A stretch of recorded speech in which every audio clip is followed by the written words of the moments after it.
Hola, soy Raúl Jeremías Soriano Gómez y te invito a escuchar esta explicación.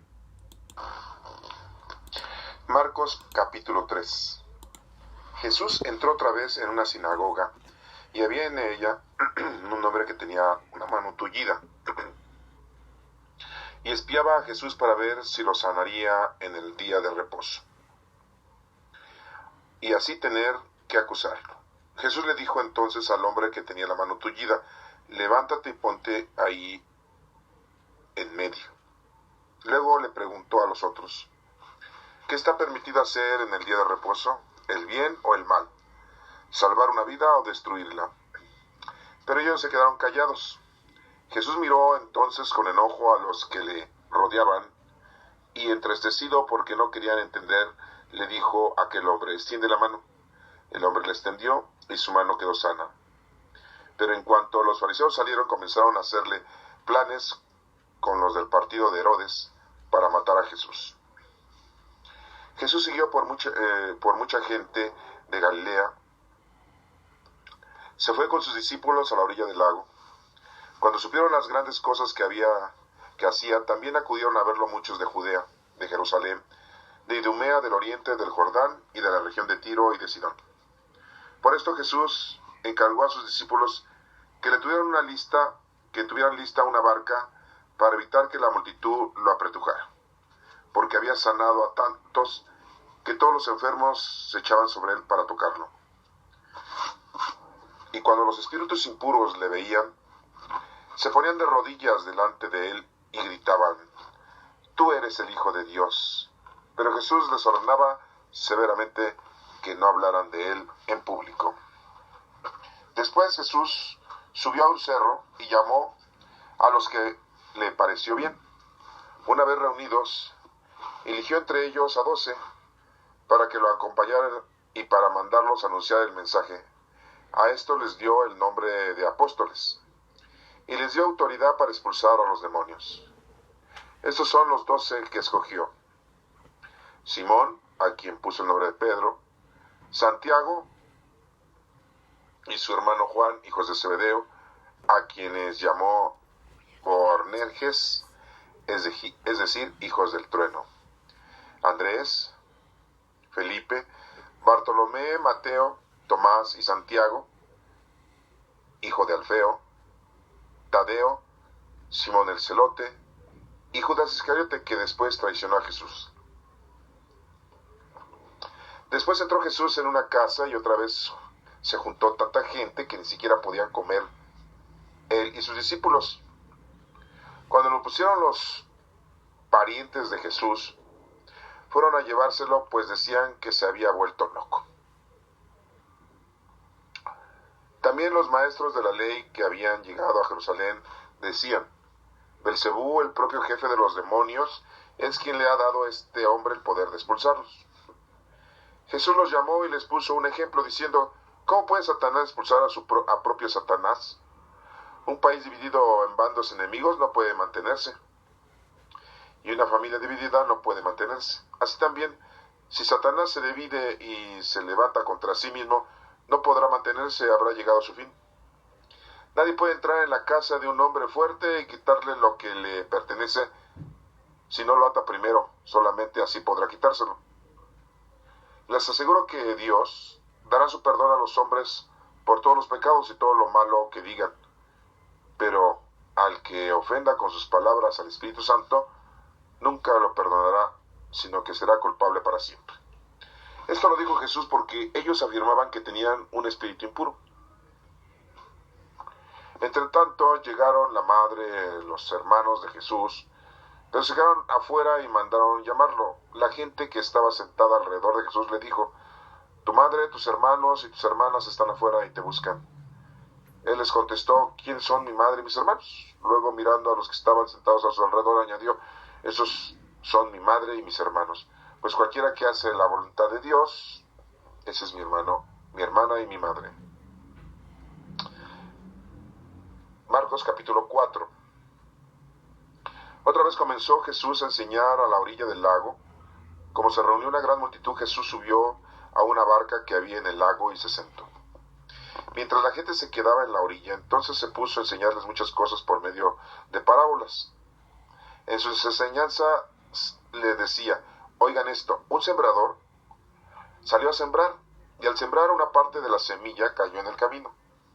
Llegaron las aves y se la comieron. Otra parte cayó entre piedras donde no había mucha tierra. Esa semilla brotó pronto, porque la tierra no era muy honda, pero el sol al salir la quemó, y como no tenía raíz, se secó. Otra parte de la semilla cayó entre espinos, y los espinos crecieron y la ahogaron, de modo que la semilla no dio grano. Pero otra parte cayó en buena tierra y creció, dando una buena cosecha. Algunas espigas dieron 30 granos por semilla, otras 60 granos y otras 100. Y añadió Jesús: los que tienen oídos, oigan. Después, cuando Jesús se quedó solo, los que estaban cerca de él, junto con los 12 discípulos, le preguntaron qué quería decir aquella parábola. Les contestó: a ustedes Dios les da a conocer el secreto de su reino, pero a los que están afuera se les dice todo por medio de parábolas, para que por más que miren no vean, y por más que oigan no entiendan, para que no se vuelvan a Dios y Él no los perdone. Les dijo: ¿no entienden ustedes esta parábola? ¿Cómo pues entenderán todas las demás? El que siembra la semilla es como el que anuncia el mensaje. Hay quienes en el camino oyen el mensaje, pero después del oírlo viene Satanás, les quita el mensaje sembrado en su corazón. Otros son como la semilla sembrada entre las piedras, oyen el mensaje y lo reciben con gusto, pero como no tienen suficiente raíz, no se mantienen firmes. Por eso, cuando por causa del mensaje sufren pruebas o persecuciones, pierden la fe. Otros son como la semilla sembrada entre espinos. Oyen el mensaje, pero los negocios de este mundo les preocupan demasiado, el amor de las riquezas los engaña y quisieran poseer todas las cosas. Todo esto entra en ellos y ahogan el mensaje y no lo dejan dar fruto. Pero hay otros que oyen el mensaje, lo aceptan y dan buena cosecha, como la semilla sembrada en buena tierra. Algunos de estos son como las espigas que dieron 30 granos por semilla, otros como las que dieron 60 y otros como las que dieron 100. También les dijo: ¿acaso se trae una lámpara para ponerla bajo un cajón o debajo de una cama? No, una lámpara se pone en alto para que alumbre. De la misma manera, no hay nada escondido que no llegue a descubrirse, ni nada secreto que no llegue a ponerse claro. Los que tienen oídos, oigan. También les dijo: fíjense en lo que oyen. Con la misma medida con que ustedes midan, Dios los medirá a ustedes y les dará toda vida. Pues al que tiene se le dará más, pero al que no tiene, hasta lo poco que tiene se le quitará. Jesús dijo también: con el reino de Dios sucede como con el hombre que siembra semilla en la tierra, que tanto si duerme como si está despierto, lo mismo de noche que de día, la semilla nace y crece sin que él sepa cómo. Y es que la tierra produce por sí misma: primero brota una hierba, luego se forma la espiga, y más tarde los granos que llenan la espiga. Y cuando ya el grano está maduro, lo recoge porque ha llegado el tiempo de la cosecha. También dijo Jesús: ¿a qué se parece el reino de Dios? ¿O con qué podremos compararlo? Es como una semilla de mostaza que se siembra en la tierra. Es la más pequeña de todas las semillas del mundo, pero una vez sembrada crece y se hace mayor que todas las otras plantas del huerto, con ramas tan grandes que hasta las aves pueden anidar bajo su sombra. De esta manera les enseñaba Jesús el mensaje por medio de muchas parábolas como estas, y hasta donde podían entender. Pero no les decía nada sin parábolas, aunque a sus discípulos se los explicaba todo aparte. Al anochecer de aquel mismo día, Jesús dijo a sus discípulos: vamos al otro lado del lago. Entonces dejaron a la gente, llevaron a Jesús en la barca en que ya estaba, y también otras barcas le acompañaban. En eso se desató una tormenta con un viento tan fuerte que las olas caían sobre la barca, de modo que se llenaba de agua. Pero Jesús se había dormido en la parte de atrás, apoyándose sobre una almohada. Lo despertaron y le dijeron: Maestro, ¿no te importa que nos estemos hundiendo? Jesús se levantó y dio una orden al viento y le dijo al mar: calla, quieto. El viento se calmó y todo quedó completamente tranquilo. Después dijo Jesús a los discípulos: ¿por qué tienen tanto miedo? ¿Todavía no tienen fe? Pero ellos estaban llenos de miedo y se preguntaban unos a otros: ¿quién será este que hasta el viento y el mar le obedecen? Esta es palabra de Dios. Te alabamos, Señor. Honor y gloria a ti, Señor Jesús. Empezando el capítulo 3 de Marcos, retomando que Juan Marcos, que era su nombre, ya que sabemos que Marcos es un apodo, nos está explicando una parte de los sucesos que Jesucristo lleva a cabo con su doctrina, con su prédica. Y nos vuelve a mencionar que Jesús regresa otra vez a la sinagoga y que había un hombre que tenía una mano tullida. Y espiaban a Jesús para ver si lo sanaría en el día de reposo. ¿Quién estaba espiando? Pues ya lo sabemos: los fariseos, los escribas, los saduceos, los maestros, los jefes del Sanedrín. Jesús le dice al hombre que tenía la mano tullida: levántate y ponte ahí en medio. ¿Por qué le dice en medio? Pues para que vean todos la grandeza del Señor. Por eso es esta exactitud de ponerlo en medio. Las cosas de Dios deben de ser claras, concisas y perfectas para que toda la gente las denote. Luego preguntó a los otros: ¿qué está permitido hacer en el día de reposo? ¿El bien o el mal? ¿Salvar una vida o destruirla? Pero ellos se quedaron callados. No se atrevían a contestarle al Señor. Jesús miró entonces con enojo a los que le rodeaban y, entristecido porque no querían entender, le dijo a aquel hombre: extiende la mano. El hombre la extendió y su mano quedó sana. Vemos una vez más la acción divina de nuestro Señor Jesucristo en frente de todos. Y vuelvo a reiterar: nuestro Señor Jesucristo venía a traer el conocimiento, la verdad, el amor de Dios hacia el hombre.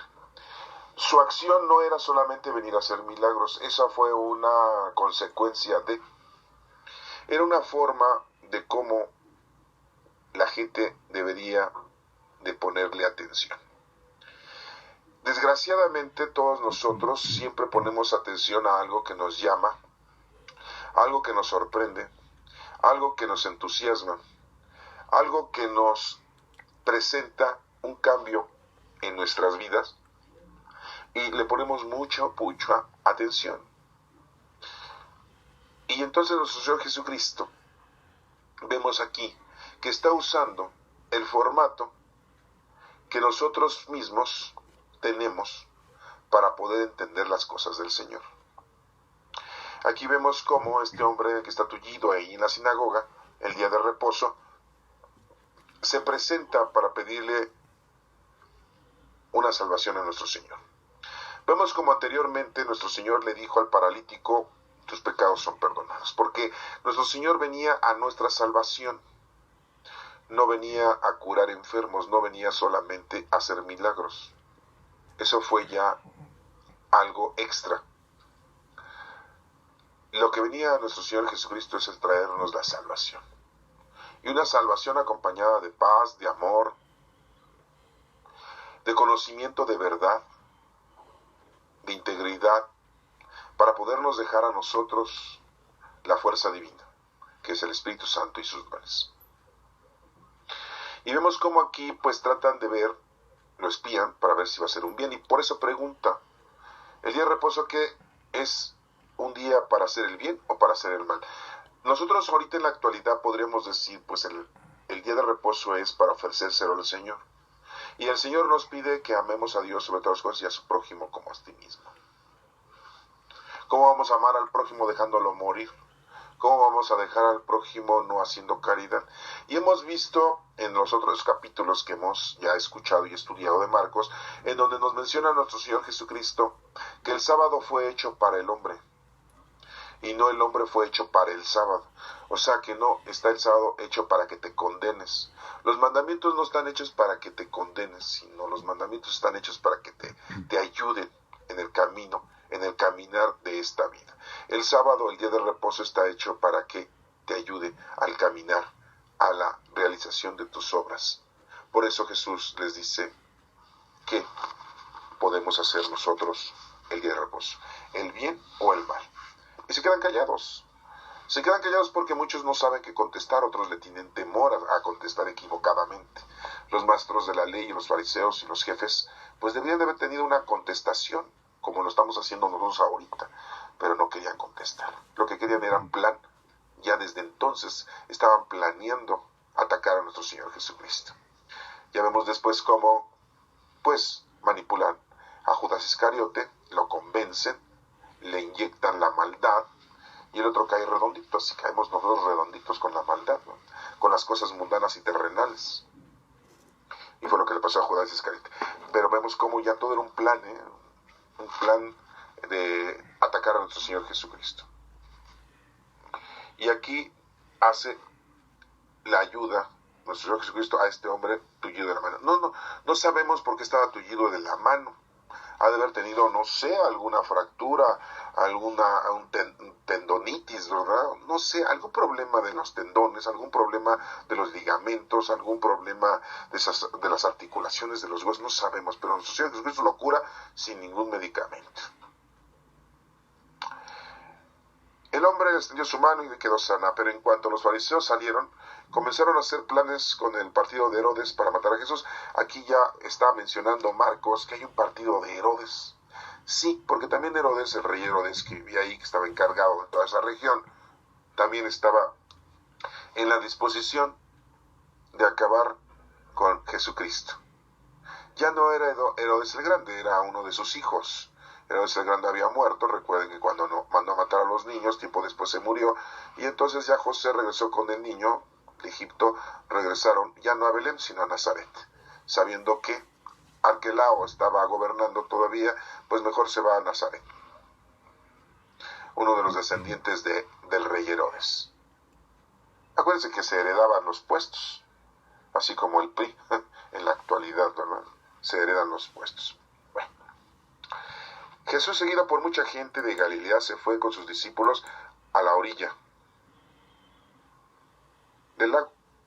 Cuando supieron las grandes cosas que hacía también, acudieron a verlo muchos de Judea, de Jerusalén, de Idumea, de Oriente, del Jordán y de la región de Tiro y de Sidón.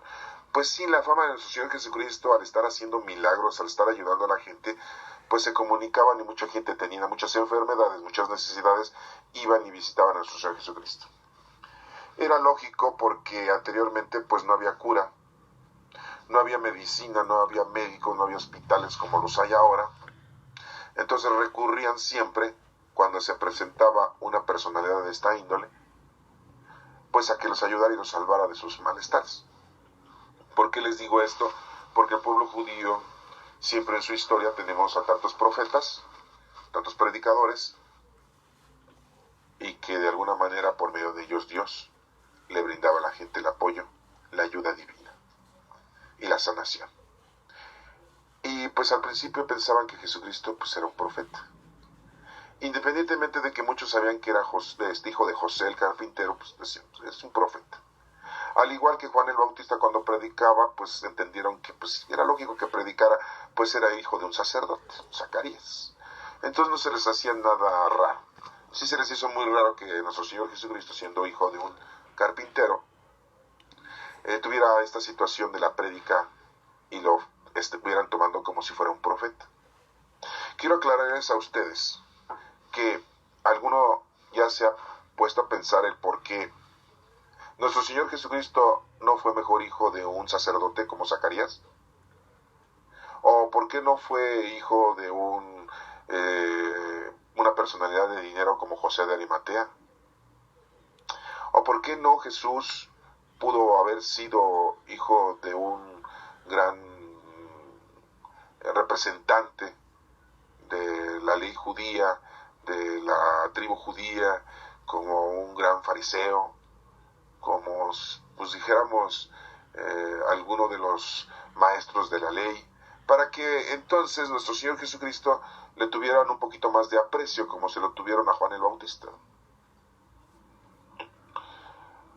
o de algún otro personaje con otro tipo de oficio, como el hijo de un pescador, y tenía que ser hijo de un carpintero. ¿Por qué el oficio de un carpintero? Si ustedes le preguntan a cualquier persona así momentáneamente. Oye, dime un oficio. Y luego lo que dicen es carpintero. O sea, se les viene en la mente una cosa así increíble. Si ustedes le preguntan a alguien, oye, dame un oficio, a un amigo, un pariente, un vecino, un hermano, un nieto, un sobrino, le dicen ustedes, oye, ¿me puedes decir un oficio? Y le dicen, carpintero. Es muy difícil o muy raro que le digan otros, herrero, azulejero, plomero, electricista, ¿sí? Soldador, ¿sí? Es muy difícil que le digan otro oficio, ¿sí? Casi siempre le dicen, oye, dime un oficio, carpintero. Bueno, es algo muy raro, es un fenómeno que existe en la actualidad. Yo les pregunto a ustedes, ¿por qué creen que nuestro Señor Jesucristo tenía que ser hijo de un carpintero o haber estado al cuidado de un carpintero, que en este caso era José? A ver, pensemos. Dirían algunos, muy interesante la pregunta. Aquí lo importante es saber que un carpintero, ¿qué utiliza para su oficio? Madera. Así es de sencillo. ¿Y de dónde sale la madera? De los árboles. Y los árboles son sembrados quizás por nosotros. Y si no los sembraste, y tú nunca los has sembrado, los cortas y ya están crecidos, ya están maduros, ya están en un bosque, en una selva, en un campo, y talas un árbol para formar de un árbol un instrumento, un mueble, algo que te va a servir en tu parte de tu vida mundana. Entonces nos damos cuenta que los árboles son parte de la naturaleza y la naturaleza la ha realizado Dios. Y tú tomas de esa naturaleza para hacer tus utensilios, tus instrumentos, tus muebles para tu servicio. Esto espero que ya te esté quedando claro el por qué tenía que ser un carpintero. ¿Recuerdas que en el paraíso terrenal había dos árboles muy importantes? Sí, había dos, porque muchos dicen, nada más había uno. No. Había dos árboles. El árbol de la vida, del conocimiento del bien y del mal. Entonces, el árbol de la vida y el árbol del conocimiento del bien y del mal, que era el árbol de la sabiduría. Esto nos da a entender que el Señor refiere, simboliza nuestra vida como un árbol, con raíces, que crece, que da fruto y que se convierte como lo que hace un carpintero, convertir un árbol en utensilios, convertir un árbol en muebles para tu servicio. Y Dios convierte al hombre en hijos de Dios, no solamente en creación. Por eso el oficio de José Carpintero, por eso fue el que cuidó a nuestro Señor Jesucristo, y por eso es el oficio, uno de los muy importantes o muy necesario para el desarrollo de la vida, un carpintero. Saber trabajar la madera es muy importante, tenerlo y saberlo hacer el oficio. Y bueno, ya nos detuvimos un poco en esto. Nos sigue diciendo aquí la lectura. Por esto Jesús encargó a sus discípulos que le tuvieran lista una barca para evitar que la multitud lo apretujara, porque había sanado a tantos que todos los enfermos se le echaban sobre él para tocarlo. Así somos los católicos, ¿verdad? Tenemos un milagro y vamos a las imágenes y las acariciamos, las tocamos, nos persinamos enfrente de ellas, nos hincamos, sí, o sea, hacemos una serie de estupideces. Que bueno, o sea, que hay gente también hizo lo mismo, ¿eh? Y cuando los espíritus impuros le veían, se ponían de rodillas delante de él y le gritaban. Los espíritus malignos se arrodillaban ante nuestro Señor Jesucristo y le decían, tú eres el Hijo de Dios. Pues lo reconocían, se daban cuenta. Los seres humanos no, pero los demonios sí. Los seres humanos no se arrodillaban, pero los demonios sí. Los seres humanos no le gritaban Hijo de Dios, pero los demonios sí. Se dan cuenta de eso. Es increíble, pero es la verdad. Pero Jesús les ordenaba severamente que no hablaran de él en público, y los callaba a los espíritus impuros. Órale.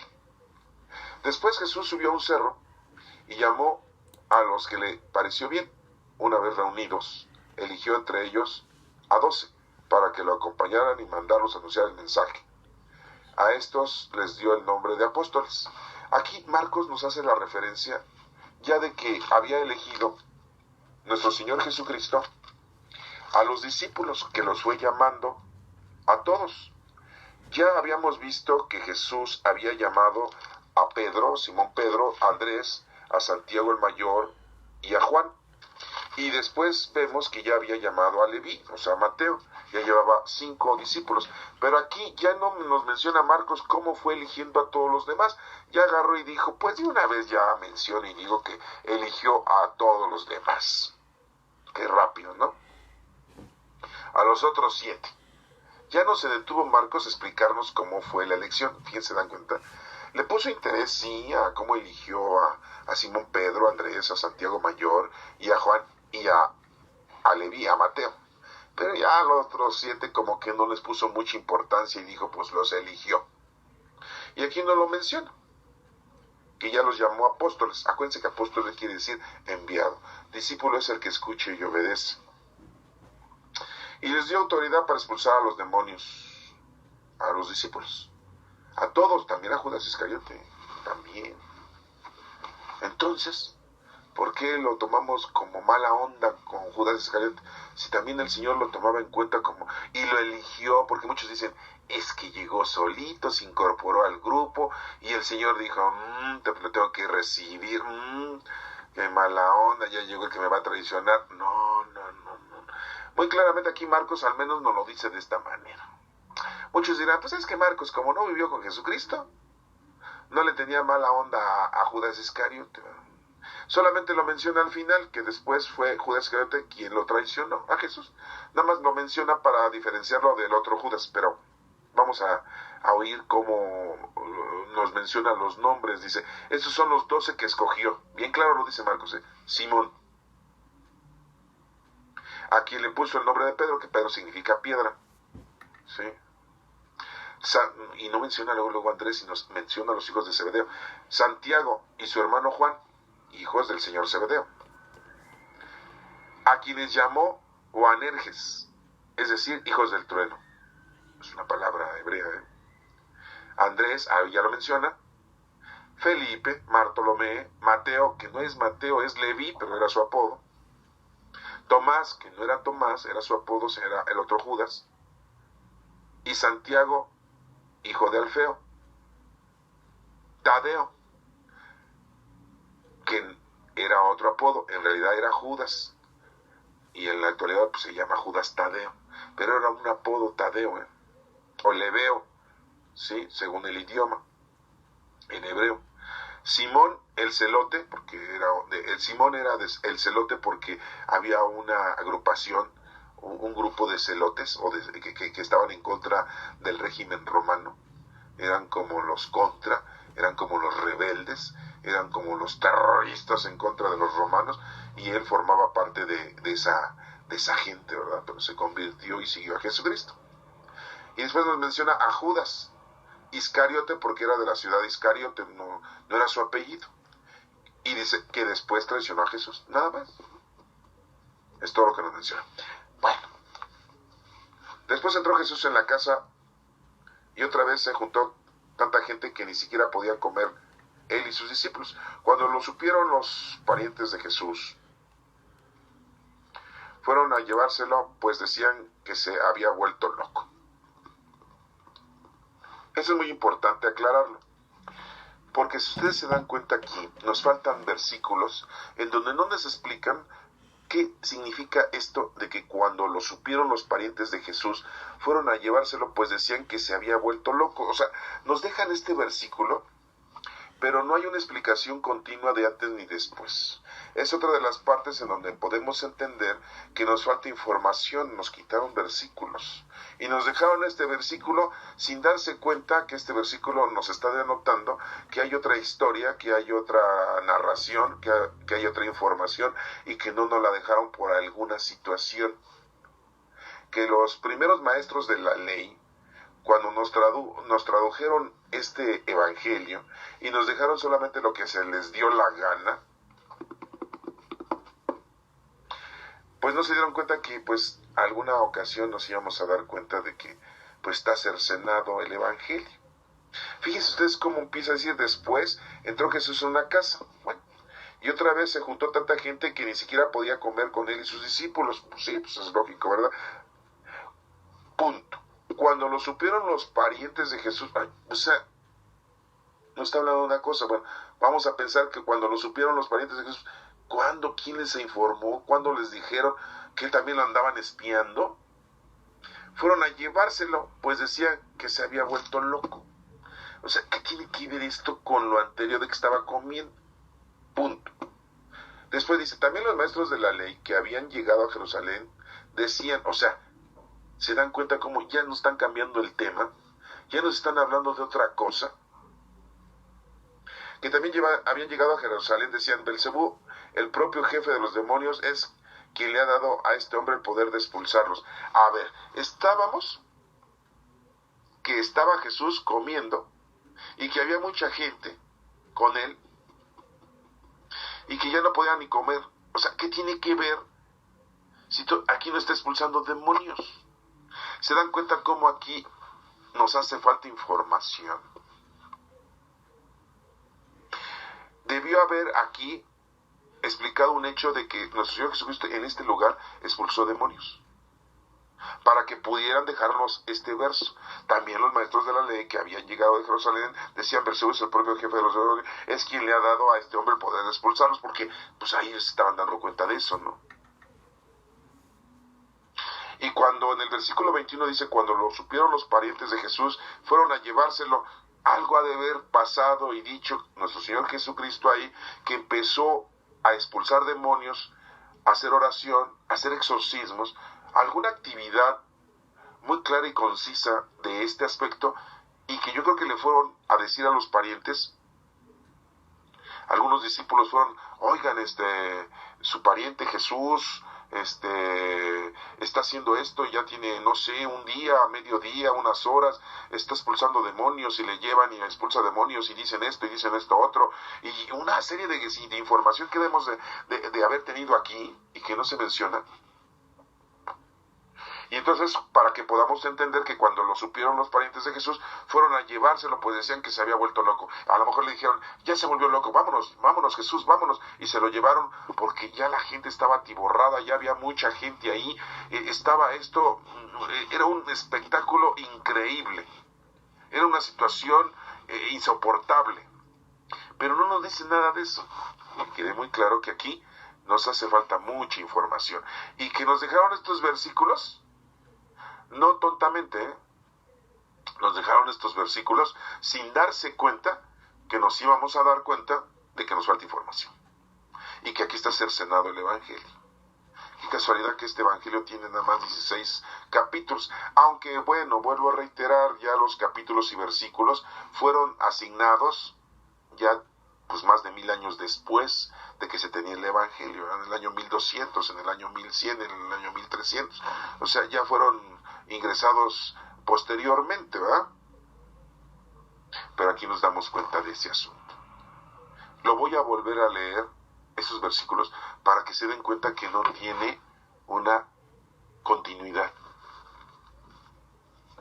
Después, en el versículo 20, después entró Jesús en una casa, y otra vez se juntó tanta gente que ni siquiera podían comer él y sus discípulos. Cuando lo supieron los parientes de Jesús, fueron a llevárselo, pues decían que se había vuelto loco por estar en una comida. También los maestros de la ley que habían llegado de Jerusalén decían: Belcebú, el propio jefe de los demonios, es quien le ha dado a este hombre el poder de expulsarlos. ¿Expulsar a quién? Si aquí estaban comiendo. 23. Jesús los llamó y les puso un ejemplo diciendo: aquí ya les contesta, aquí ya hay continuidad con ese versículo. ¿Cómo puede Satanás expulsar a propio Satanás? Un país dividido en bandos enemigos no puede mantenerse, y una familia dividida no puede mantenerse. Les contesta a los fariseos su estupidez de pensar que nuestro Señor Jesucristo está haciendo los milagros con el poder del mal. Así también si Satanás se divide y se levanta contra sí mismo, no podrá mantenerse, habrá llegado su fin. Bueno, de todas maneras llegó su fin porque nuestro Señor aplastó su cabeza en el momento de la resurrección. Nadie puede entrar en la casa de un hombre fuerte y quitarle lo que le pertenece si no lo ata primero. Solamente así podrá quitarse, porque si es un hombre fuerte, pues ¿cómo le va a quitar? Y es lo mismo, si nosotros estamos bien y fortalecidos con las cosas del Señor, pues ¿cómo nos van a derribar si conocemos perfectamente la palabra del Señor? Les aseguro que Dios dará su perdón a los hombres que todos los pecados y todo lo malo que digan. Pero aquel que ofenda con sus palabras al Espíritu Santo nunca lo perdonará, sino que será culpable para siempre. Oigan, aquí se dan cuenta cómo, vuelvo a aseverar, que antes de que los fariseos le dijeran a Jesús, o dijeran que habían llegado a Jerusalén, decían: Belcebú es el propio jefe de los demonios, es quien le ha dado a este hombre poder de expulsarlos. Aquí está dando la nota en este versículo, en el número 24, les aseguro que Dios dará su perdón a los hombres por todos los pecados y todo lo malo que digan. Algo han de haber dicho antes de este versículo número 22, los fariseos escribas, que no tenemos ese verso. Por eso Jesús les dice: les aseguro que Dios dará su perdón a los hombres que todos los pecados y todo el mal que digan, pero el que ofenda con sus palabras al Espíritu Santo nunca lo perdona. O sea, esos fariseos escribas han de haber hablado mal del Espíritu Santo. Por eso nuestro Señor Jesucristo en el versículo 29 muy claramente lo dice: pero el que ofenda con sus palabras al Espíritu Santo nunca lo perdonará, sino que será culpable para siempre. Por eso les está aclarando eso a los fariseos y escribas, a los maestros de la ley, cuando empezaron a hablar en el versículo 22. ¿Se dan cuenta cómo nos hace falta antes del versículo 22 un montón de información? Nos falta información de lo que pasó cuando estaba comiendo, que había mucha gente. Nos falta información de cuando llegaron los familiares de nuestro Señor Jesucristo y hicieron esa objeción. Se ha vuelto loco, vámonos. Nos falta información de lo que dijeron los fariseos y escribas con respecto en contra al Espíritu Santo, porque nuestro Señor Jesucristo les está contestando. Acá se los está contestando en el versículo 29. Y si están hablando de exorcismos, de expulsar demonios, nos falta ver toda la información de cómo se suscitaron los exorcismos que nuestro Señor Jesucristo hizo y realizó en esta parte. Yo no sé, los maestros teólogos de la ley, cuando nos redujeron este evangelio y nos dejaron la mano lo que se les dio la gana, lo que se les hinchó la gana, ¿no se dieron cuenta que nos íbamos a dar cuenta de esto? Pues aquí está. Claro, estoy hablando en el año 300 de nuestra era, ¿verdad? Estamos en el 2018. Pues sí, ya pasaron más de 1700 años, oiga. Más o menos. Y han de ver pensar: no, que se van a dar cuenta, hay que quitarle eso y nada más dejarle esto. No, somos tontos, pero no tanto, desgraciadamente. Y saben, esos versos existen, pero están escondidos. Están ahí escondidos. Los rollos, los verdaderos rollos, o las traducciones verdaderas, porque Jerónimo, el traductor, tradujo del griego, porque los evangelios están escritos en griego, los tradujo al latín, sí, al idioma latín, y a nosotros ya después nos tradujeron a nuestro idioma español.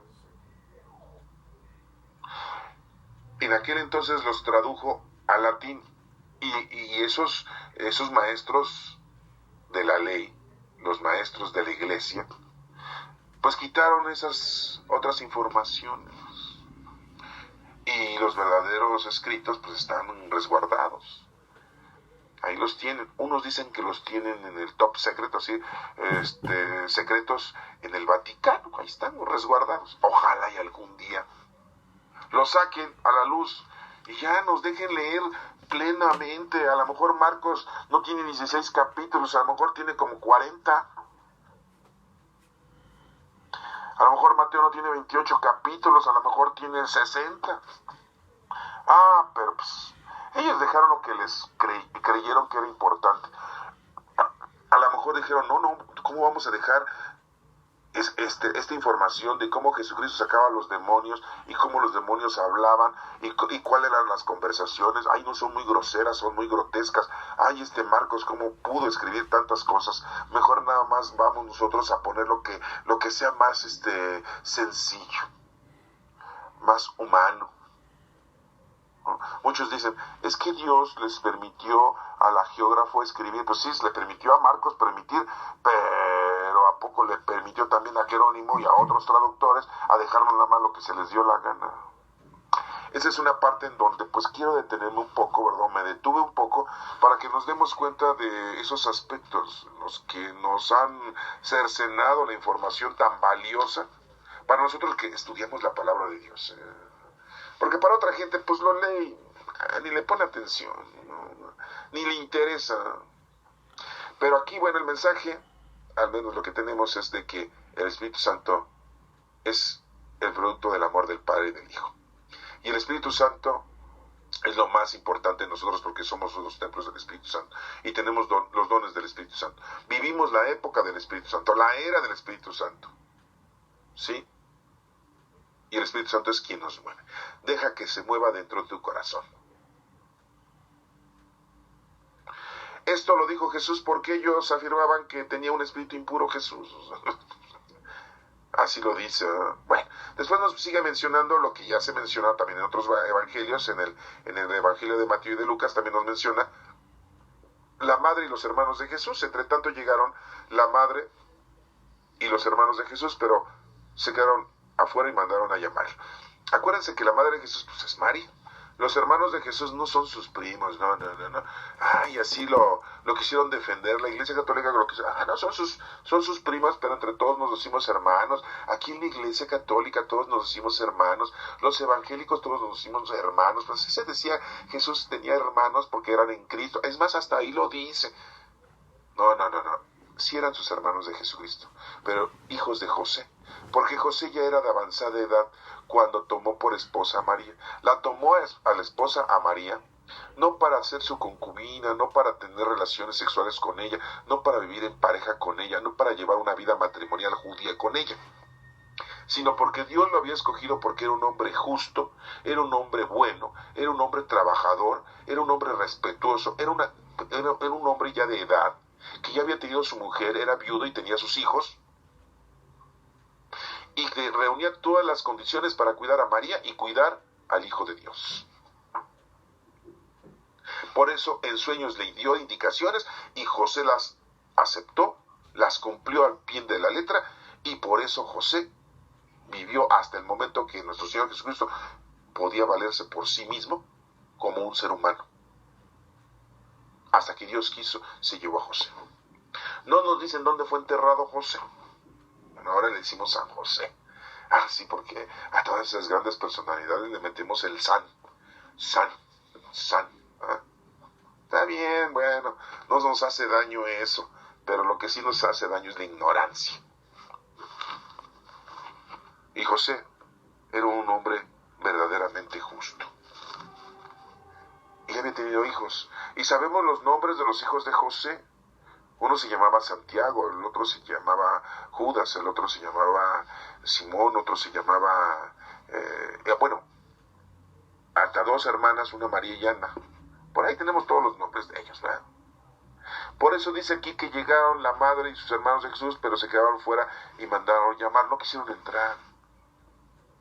¿Por qué? Porque no pueden intervenir, no deben de intervenir. Acuérdense que Jesús le dijo, ¿qué no sabes que me tengo que dedicar a las cosas de mi Padre? A los 12 años, cuando se quedó en la peregrinación, en esa que fueron, ¿verdad? Que se quedó en el templo, cuando lo fueron a buscar después de 3 días, pensando que por ahí venía en la caravana y de regreso, y pues él no estaba Jesús. Y se regresan a buscarlo y María le dice, hijo, ¿por qué nos haces esto? Ya estábamos espantados, estábamos bien preocupados por Tutti Frutti. Pues sí, se preocupa uno por los hijos, eso es lógico. Pero Jesús le dice, mujer, ¿qué no sabes que me tengo que dedicar a las cosas de mi padre? Pues sí, pero pues me duele, pues eres mi hijo, ¿no? Estuviste en mi vientre 9 meses y te he criado desde que eras chiquito, te di pecho, te di la mamila, te cambiaba los pañales, todos cagados y miados. Pues sí, porque los Señor Jesucristo también cagó y mío, ¿eh? O sea, no vayan a pensar ustedes que, ay, no, nunca hizo del baño. Pues no. Y María lo cuidó, lo atendió. O sea, qué bonito, ¿no? Una mujer atendida. Ah, bueno, hace poquito acaba de pasar el Día Mundial de la Mujer. Pues yo creo que debería ser el Día Mundial de nuestra Santísima Madre, porque es la única que merece todo honor, ¿eh? Y todo respeto por lo que hizo con nuestro Señor Jesucristo. Ninguna mujer se iguala. Por eso se le dice, bendita eres entre todas las mujeres, y bendito es el fruto de tu vientre, o sea, Jesús. Ah, no, pero no mencionen el Día de la Mujer porque, qué bárbaros todos. Claro, sabemos la historia que se impuso por la Organización de las Naciones Unidas el Día de la Mujer, el día 8 de marzo, porque hubo una serie de asesinatos en Estados Unidos de las mujeres trabajadoras. Pero bueno, esa es otra cantaleta. Deberían de entonces de decir que ese día se conmemora la muerte de esas mujeres, pero no el Día de la Mujer. Ay, no, y después dicen que la mujer es todo, ¿no? Es buena madre, buena esposa, buena hija, buena hermana, buena tía, buena cuñada, buena nuera. No. Ay, Dios mío. Debería ser el Día Internacional de nuestra Santísima Madre, ¿verdad? Porque es la única que de veras, ¿sí?, atendió a nuestro Señor Jesucristo bien. Pero por eso Jesús no le contesta mal. Le dice, ¿qué no sabes que me tengo que dedicar a las cosas de mi padre? Aquí vemos cómo María, pues ya entendió, ya aprendió, por eso se queda afuera. No puede intervenir. Ya había intervenido en una ocasión, ¿se acuerdan cuando les dijo, hijo, ya se les acabó el vino? Y yo, ¿qué tengo que ver, mujer? Hagan lo que él les diga. Pues sí, pues ya no le quedó otra y tuvo que intervenir nuestro Señor Jesucristo. Se vio presionado por nuestra Santísima Madre, por su madre, para que veamos que hay que tener respeto por nuestra madre y tenemos que atender a nuestra madre. Aunque tenga errores, ¿no? Porque sabemos que nuestra Santísima Madre no pecó, pero errores tuvo, como todos, porque somos seres humanos. El único que no tuvo errores y pecado fue nuestro Señor Jesucristo. Pero José y María sí. Pero bueno, no voy a mencionar esto porque va a quedar muchas dudas y ya después hablaremos un tema de María, hablaremos un tema de José, ya después lo platicaremos con más firmeza, ¿no? Pero aquí nos estamos dando cuenta de que tanto Mateo como Lucas y como Marcos nos mencionan esto, para aquellos que tenían todavía esa situación de que no, que María tuvo más hijos. Si hubiera tenido más hijos María, no lo hubieran dicho los evangelios. No lo hubiera explicado Jesús en sus evangelios. Nos hubiera dicho Jesús en la cruz, ahí están mis hermanos, cuiden a mi madre. Mujer, ahí tienes a tus hijos. Hermanos, ahí tienen a su madre. Nos hubiera dicho, no sé, pero no nos lo dijo. Entonces, sí, eran sus hermanos, nosotros le decimos medios hermanos en la actualidad, eran sus hermanos hijos de su papá José, del carpintero. La gente que estaba sentada alrededor de Jesús le dijo, tu madre, tus hermanos y tus hermanas están afuera y te buscan. Él les contestó, ¿quiénes son mi madre y mis hermanos? ¿Quiénes? Luego, mirando a los que estaban sentados a su alrededor, añadió, esos son mi madre y mis hermanos, pues cualquiera que hace la voluntad de Dios, ese es mi hermano, mi hermana y mi madre. Pues sí, o sea, quiere entender que los sentimientos más grandes que puede tener nuestro Señor Jesucristo con nosotros es todo aquel que cumpla con Él, con la palabra del Señor. Esos son sus hermanos. Esos son sus verdaderos hermanos. En el capítulo 4 nos menciona la parábola del sembrador. Ya la hemos visto en otras ocasiones, ya la hemos entendido en otras ocasiones. Y nos dice que Jesús enseñó en la orilla del lago, se le junta mucha gente, se sube una barca que viene del lago, se sienta mientras la gente se quedaba en la orilla. Entonces se puso a enseñarles muchas cosas por medio de parábolas. ¿Por qué?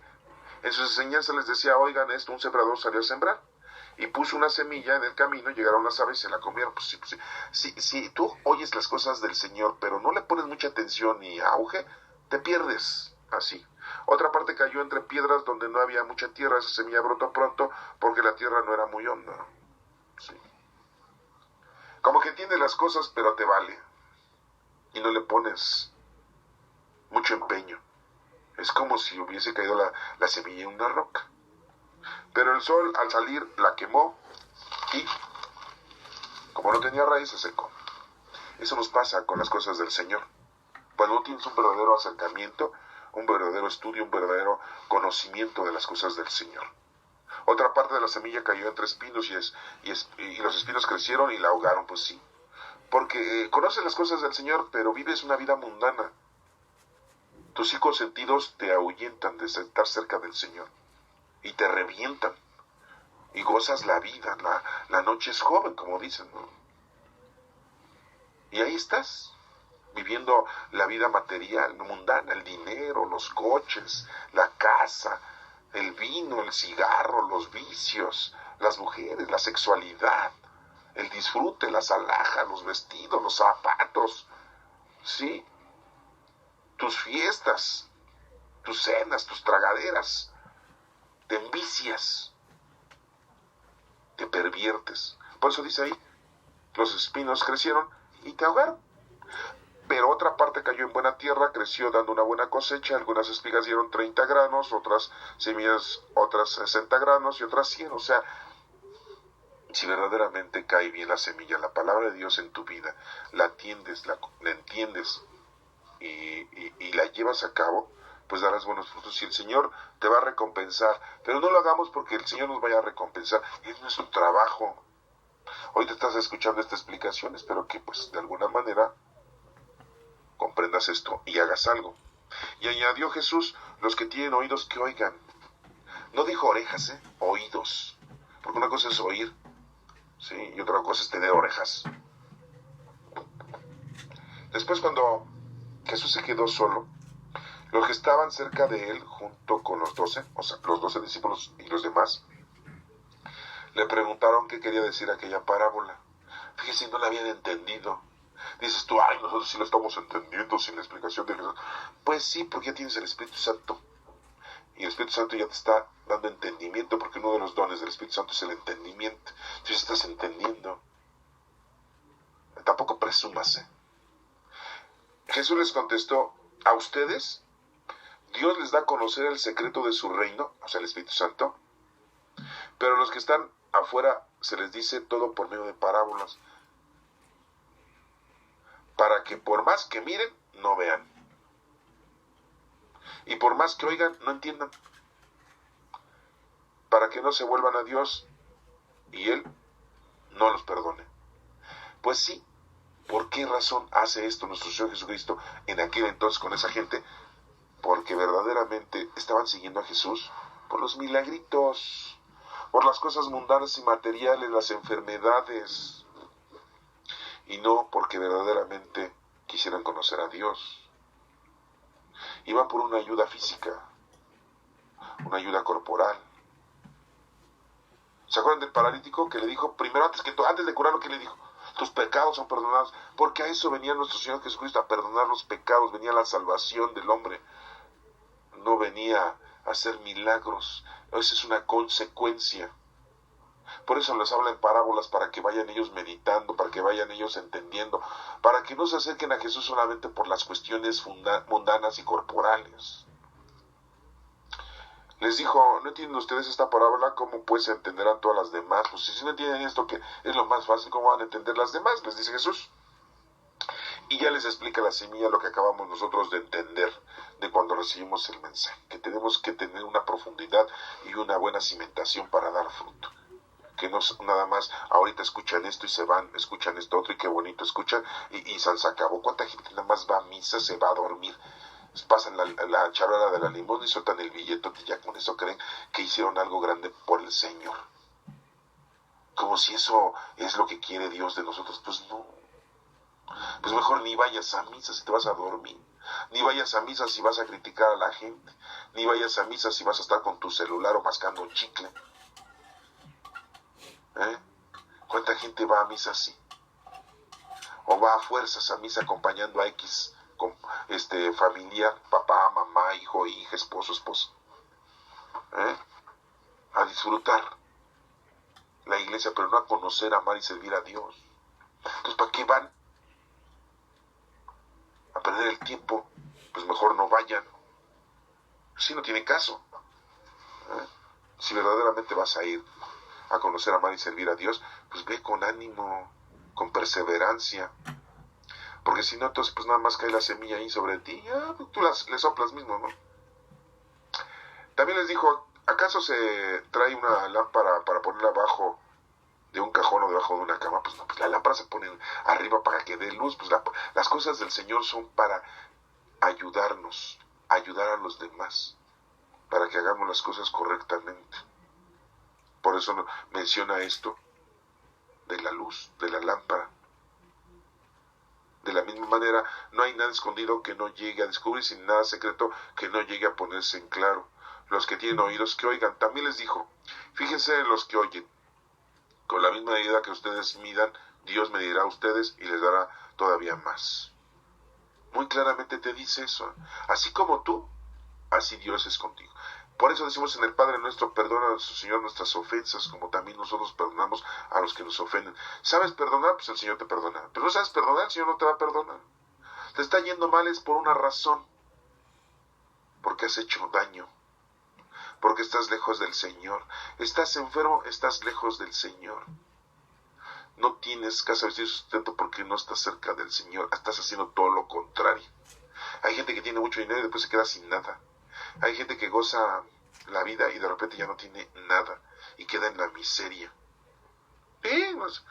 Sí, de veras, hay mucha gente así.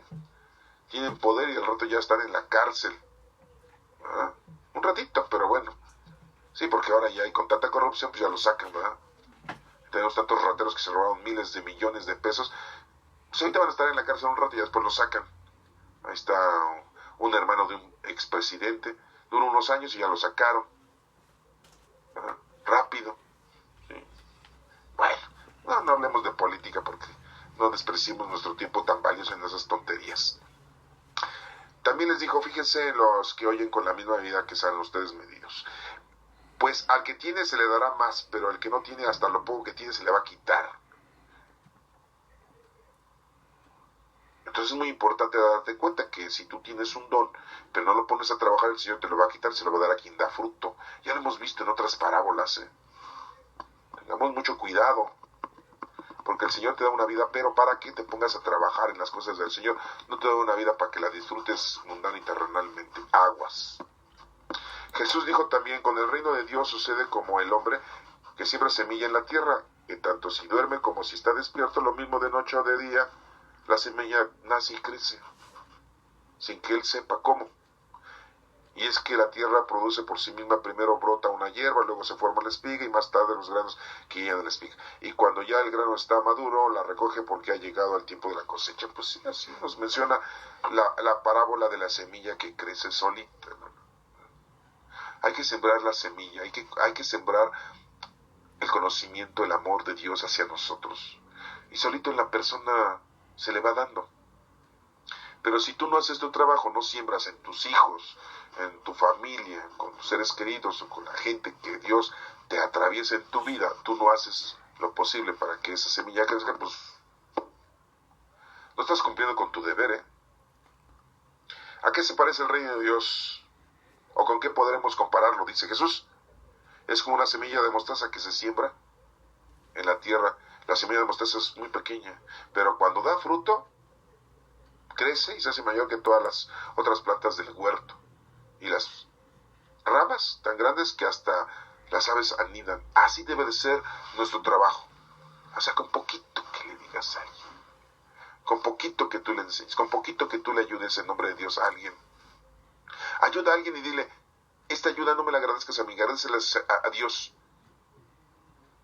Y cuando puedas, haz lo mismo con otra persona. Ya con eso.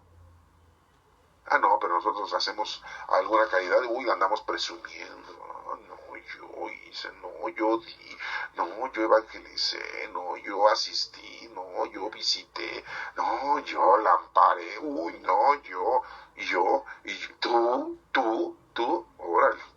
Bueno, de esta manera les enseñaba Jesús el mensaje por medio de muchas parábolas, como estas y hasta donde podía entender. Pero no les decía nada sin parábolas, aunque sus discípulos se los explicaba a toda parte. Pues sí, porque a sus discípulos les tenía que darle a todos, también Judas Iscariote, a todos les tenía que darle información, ya que ellos iban a ser los que iban a predicar posteriormente, después de que nuestro Señor Jesucristo en su ascensión se fuera y les mandara el Espíritu Santo de conocimiento de todos los dones, para que los discípulos pudieran proclamar todo esto. Yo me pregunto, Juan Marcos fue un producto del conocimiento de Pedro, de Simón Pedro. Simón Pedro le dio toda la información a Marcos. Pobre Marcos, ¿verdad? Le dieron muy poca información, nada más 16 capítulos. Pedro no le explicó todo, ¿verdad? A lo mejor Pedro no le tenía confianza, o a lo mejor Pedro no quiso decirle todo a Juan Marcos, ¿verdad? Lo ha de ver muy chavo, muy menso, muy tonto, y le ha dicho, ¿para qué le explico? ¿Para qué lo evangelizo? A lo mejor este cuate va a contar sus historietas, ¿no? Va a inventar cosas, mejor no le digo tantas. Pues no, le ha de haber dicho muchas cosas, le ha de haber explicado toda esta información que obtuvo Juan Marcos de Pedro y que está escrita aquí. Pues debió haberle dado más explicaciones y debió haber estado aquí más cosas escritas.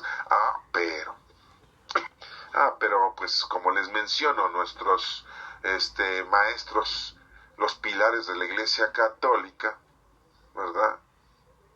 No nos dejaron ver la verdad y no nos dejaron toda la explicación, la cercenaron y nada más nos dejaron lo que se les hinchó la gana.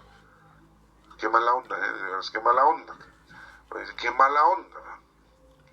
Pero bueno, pues ni modo, es algo que a mí me da mucho, no sé, mucho sentimiento, ¿no? Porque, oigan, tan bonito que es todo esto, la palabra del Señor, aprenderla a conocerla para poderle servir al Señor y que no la hayan dejado a medias.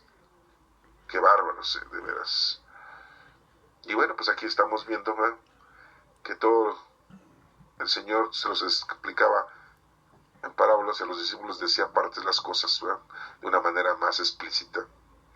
Al anochecer de aquel mismo día Jesús dijo a sus discípulos, vamos al otro lado del lago. Entonces dejaron a la gente, llevaron a Jesús en una barca en que ya estaba y también otras barcas le acompañaban. O sea, no solamente en tierra había muchos, sino también. Esto tiene un mensaje teológico. La barca es la iglesia y otras barcas también son otras iglesias. Recordemos que la Iglesia Católica no es la única iglesia que predica a Cristo. Hay muchas iglesias en la actualidad que predican a Cristo. Pero desafortunadamente hay muchas iglesias, como nos dice nuestro Señor, aguas. Porque son lobos disfrazados de ovejas. Y lo único que quieren es manipularlos, convencerlos, distorsionarles la verdad, llevarlos al caos, quitarles lo poco que ustedes tienen. Y los pastores, presbíteros, sacerdotes viven con lujo. ¿Sabían ustedes que hoy, 2018, el Papa, el de la Iglesia Católica, el jefe, ya acaba de sacar un decreto en el cual menciona que ninguna iglesia del mundo, ninguna, capilla, parroquia, templo, ninguna, ni la basílica, ni la catedral, ninguna, debe de cobrar por los oficios, por los sacramentos, por las misas, nada. No deben de cobrar nada. Nada de que yo voy a la basílica. ¿Y cuánto me cobran por una misa de difunto? No, que 1,000, 2,000 pesos. ¿Cuánto me cobran por un matrimonio? No, pues que 4 o 5,000 pesos. ¿Cuánto me cobran por un bautismo? No, pues que 1,500. No, ¿cuánto me cobran por la confirmación? No, que 2,000 pesos. Nada. No, deben de cobrar. Órale. Esto sí está muy duro, para los sacerdotes. Estoy hablando nada más de la Iglesia Católica porque si hablo de otras iglesias, pues la verdad me daría mucha pena, ¿no? Pero la Iglesia Católica, pues es esa, ¿no? El Padre Francisco, el actual Papa, acaba de dar esa orden. A ver quién la cumple, ¿eh? A ver qué país se revela y dices, yo no voy a cumplir eso, estás loco. ¿Y ahora de dónde le voy a sacar el dinero?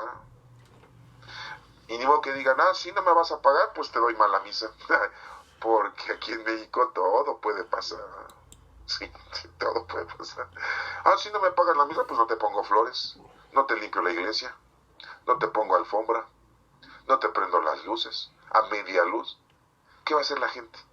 Pues que se retire de la iglesia católica, que se retire de recibir los sacramentos. Pero hay muchas iglesias, aquí dice, una barca se subió a nuestro Señor Jesucristo, pero muchas otras lo seguían. Estamos hablando, no sé, de los mormones, de los cristianos, de los evangélicos, de los bautistas, de los adventistas, de los ortodoxos, de todos aquellos que siguen a Cristo. Eso es un mensaje teológico, Pero bueno, tampoco nos vamos a meter tan profundo, porque si no, no acabamos. ¿Y qué sigue diciendo? En esto se desató una tormenta. Pues sí, porque siempre hay problemas en la iglesia.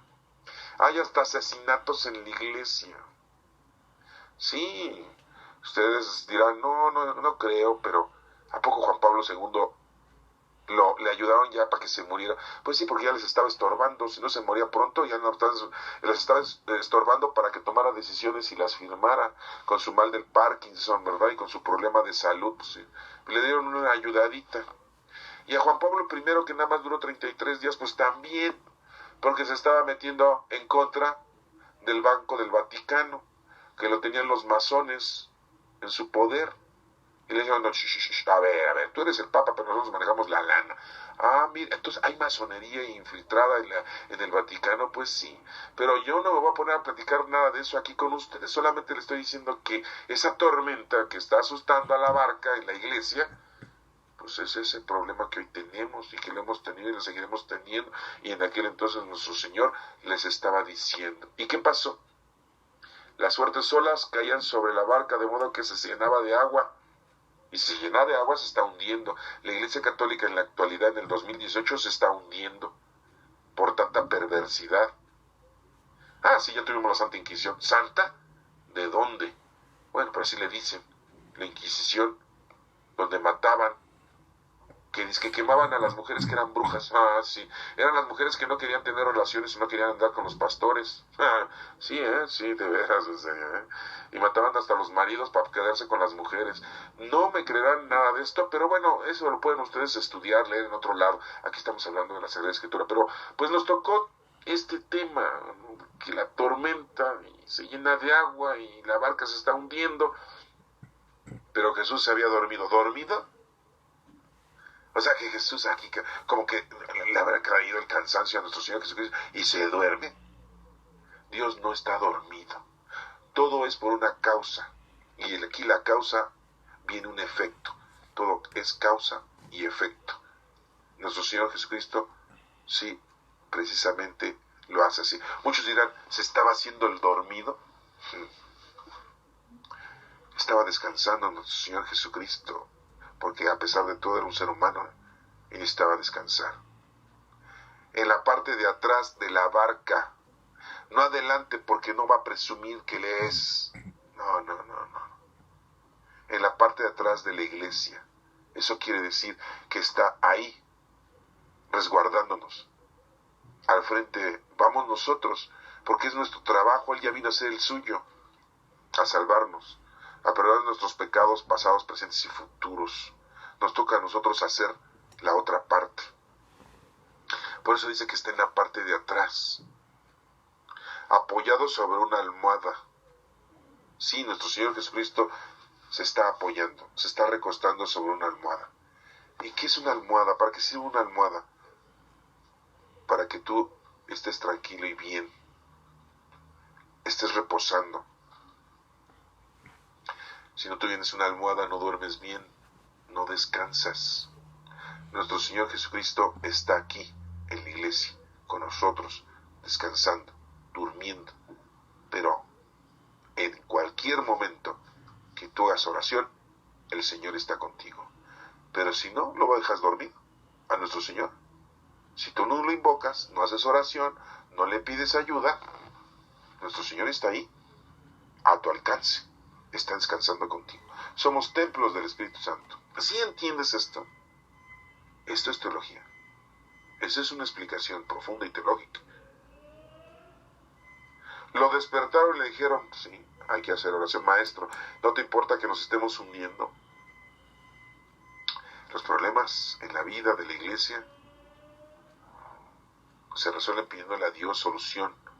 No le demos solución nosotros, quitando al cardenal Norberto y trayendo al otro. ¿Ah? Esas no son soluciones. ¿Sí? Hay que pedirle al Señor ayuda. Jesús se levanta y dio una orden y el viento y le dijo al mar, calla, quieto. Si estamos con el Señor, hacemos oración, todo se acaba, todo mal se acaba, toda imperfección se acaba. El viento se calmó y todo quedó completamente tranquilo. Después dijo Jesús a los discípulos, ¿por qué tienen tanto miedo? ¿Todavía no tienen fe? Pues no, porque la fe va acompañada de obras. Si tienes obras, tienes fe. No puedes decir, Señor, Señor, y no has hecho nada, porque no tiene. Eso no es fe. Pero ellos estaban llenos de miedo y se preguntaban unos a otros, ¿quién será este que hasta el viento y el mar le obedecen? O sea, los discípulos, ¿quién será este? A ver, para empezar, no nos dice quién habló, pues dice que todos, ¿verdad? O sea, en vez de que digan, bueno, nosotros somos muy ignorantes, somos judíos pescadores, somos judíos arregladores de redes, somos judíos cobradores de impuestos, somos judíos parientes de él, pero pues, tenían conocimiento de las cosas del Señor, porque todos los judíos conocen su religión, conocen la Torá, y que no entendían, no se daban cuenta, mínimo debieron de haber dicho, híjole, es un profeta, híjole, es un enviado del Señor. Pónganle que no entendían que era el Hijo de Dios, pero sí podían haber dicho, no, este hombre no solamente es el hijo del carpintero y de María, es un profeta, es un santo de Dios, como lo decían los demonios, pero no, estaban bien bárbaros. Pues así estamos también nosotros, Estamos inmiscuidos en tantas cosas mundanas y estúpidas en la vida, que nos olvidamos que nuestro Padre Dios y nuestro Señor Jesucristo están con nosotros aquí con el Espíritu Santo que nos da el poder de entendimiento, al menos ahorita que lo estamos llevando a cabo. Y así nos ponemos nosotros, y no necesitamos nosotros descifrar las parábolas, cuántas cosas tenemos en la vida y nos pasan en la vida y no nos damos cuenta en la vida de que el Señor nos está asistiendo. Tenemos una enfermedad es porque el Señor quiere que aprendas algo de esa enfermedad. Tenemos una falta de dinero, el Señor nos está haciendo ver algo con eso. Nos da felicidad de algo mundano, material o espiritual, es por algo. No se mueve nada sin la voluntad de nuestro Padre Dios. Entiéndelo, apréndelo. Eso es lo que nos está enseñando el Señor hoy, con tantos mensajes y parábolas.